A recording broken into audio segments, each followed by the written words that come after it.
Okay guys, part 5 na yun ng Innova build.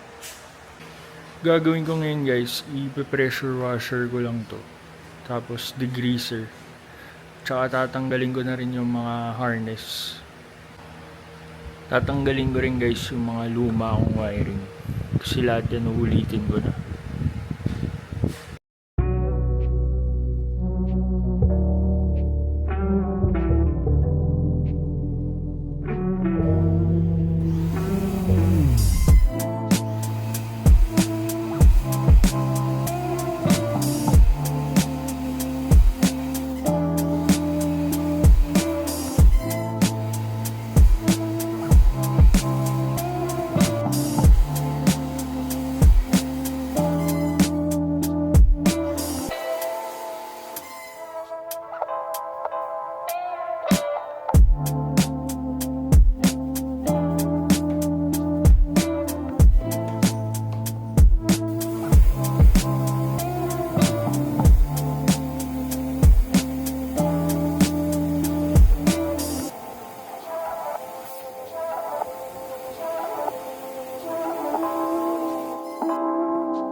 Tanggal ko na guys yung wiring ng amplifier, tapos yung busina, tsaka yung mga fan. Kulang na lang yung sa loob.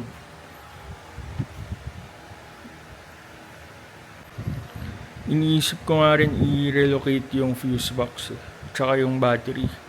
Kasi ang linis tignan pag wala. Ready na to hatakin pag nabunot na yung sa loob.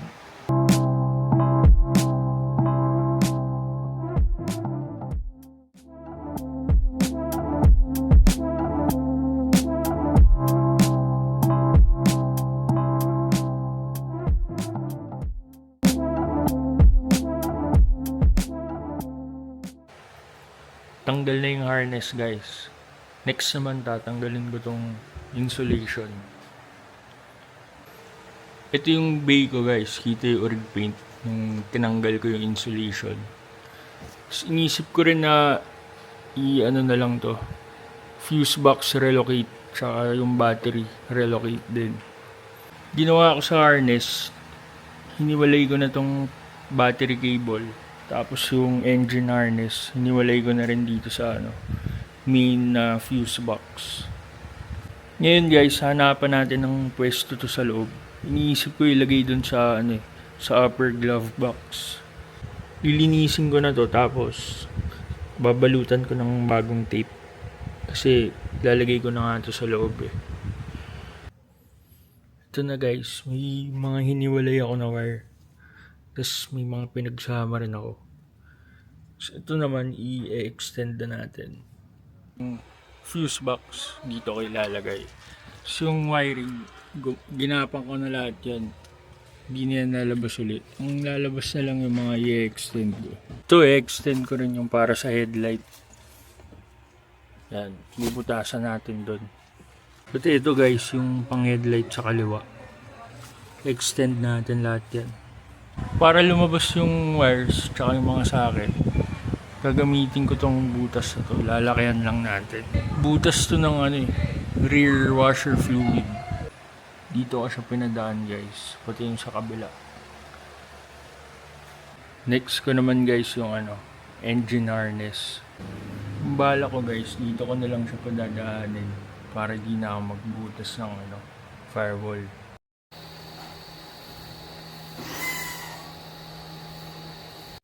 Okay na yung sa loob guys. Tapos yung injector driver, dito ko lang nilagay. Yan. Tapos yung engine harness, nalabas na rin. Konektado na rin lahat sa guys, sa ECU. Ito yung engine harness. Ayusin ko naman yan pag nakabit na yung makina. Yung battery tray. I-drill lang natin yung mga spot weld. Yung battery tray guys, hindi natin matutuloy kasi yung ibang spot weld hindi abot ng barena. Kaya dyan muna yan. Ito kasi kailangan gamitin doon sa masikip. belt sander, kaso hindi kaya nitong compressor namin. Gawin ko na lang, babaklasin ko tong nabili kong pinto. Lata rin to eh. Para mapinturahan ko na yung loob, tapos makabit ko na. Okay guys, so ready na tong pinto. Problema, may mga butas to. Kinabitan ng power lock. Papahinan ko yan, tapos may kalawang din dito eh. So ito, gagawin ko dito, pipinturahan ko na lang ng rust converter na pintura. Mas sariwa tong akin, problema lang talaga masilyado. Habang pinapatuyo ko yung pinto, sinisimulan ko na tong apron tanggalin. Ang bala ko, i-splice na lang yan dito. Kaya yung mga spot welds dito sa ilalim, nahiwalay ko na. So, yung kulang na lang yung dito sa headlight bracket, kasi ito nga, kakabit din natin to. Tanggal na yung headlight bracket, pati yung apron. Papa-welding ko na lang to. Tapos parang kailangan nga hilahin eh, kasi iba yung angle dito sa kabila. Mas nakahiga to. Spot welds ko siya tinanggal guys. Bali binarena ko yan isa-isa. Tapos ginamitan ng chisel. Napwesto ko na yung bago, tapos ready na to i-weld. Kulang ko na lang yung splice dito. Kailangan ko ng Dremel na may cutting disc para accurate yung iwa. Pantay din tong butas. Tsaka ito. Pantay sa luma. Ginamitan ko rin ng ano guys, self tappers para hindi na gumalaw pag i-weld. Itong tumble guys, inunat ko rin to kasi lubog siya dito. Bali pinalo ko yan, tapos sinatak ko. Bali ginamitan ko ng ratchet strap, tapos kinabit ko sa tow hook ng Fortuner. Tanggal ko na rin guys yung battery tray. Bali papa-welding na lang din natin ulit yung mga butas. Yung placement niya guys, nandun pa rin kung saan dapat yung o-ring. Kahit itong apron, kapantayan ng kabila. Bali yun na lang talaga, puputulin natin to. Putulin natin sabay, tapos pwede na i-welding. Ganito ginagawa ko guys pag uunatin tong tumble. Lalagyan ko ng jack sa ilalim. Gagawin ko na lang guys, bubutasin ko na lang to para mapa-weld. Tapos order na tayo ng grinding disc na maliit. Ito na guys yung butas. Ginaya ko lang yung urig. Tapos meron din dito sa taas, tsaka dito sa gilid. Ito yung urig guys. Ito. Ginaya ko lang yan.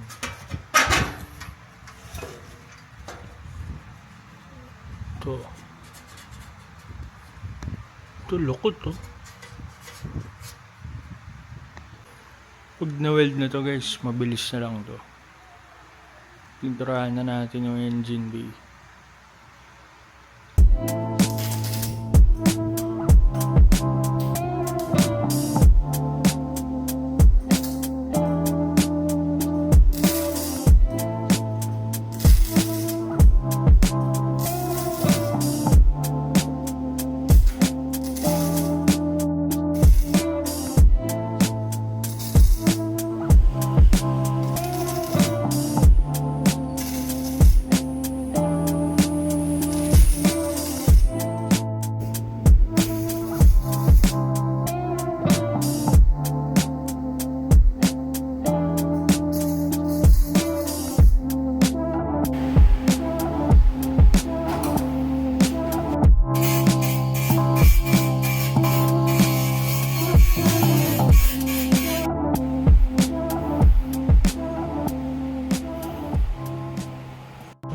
Okay, so fully welded na to guys.